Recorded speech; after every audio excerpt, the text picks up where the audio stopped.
Most powerful weapon investment investment investment investment investment investment.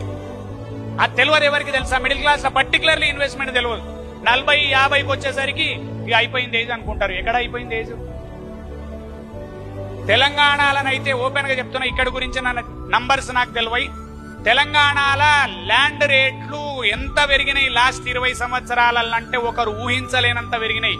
కానీ ఇవాళ బాధపడ్డోడు great కాదు, ఇది ఇట్లా పెరుగుతుందని ఎక్స్పెక్ట్ చేసి 20 ఏళ్ల కింద ఇన్వెస్ట్ చేసినోడు హీరో, ఇవాళ కింగ్.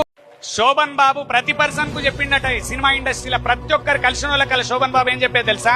పైసలు ఉన్నాయా అన్నయ్య ల్యాండ్ మీద పెట్టు, పైసలు ఉన్నాయా ల్యాండ్ మీద పెట్టు, పైసలు ఉన్నాయా ల్యాండ్ మీద పెట్టుకో, కొంచెం ల్యాండ్ కొనుక్కో.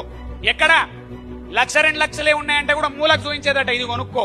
ఎంతమంది హీరోయిన్ల ఇంటర్వ్యూలు విన్న అప్పటి హీరోయిన్లు ఏం చెప్పారు? ప్రతి ఒక్కరికి చెప్తారు. శోభన్ బాబుకు నాకు కూడా సలహా ఇచ్చిండు కొనుమని, కానీ నేను కొనలేదు. అది వాళ్ళ కోట్ల రూపాయలు అయింది. చెప్పేటోడు పక్క నుండి చెప్తే కూడా కొనవాను.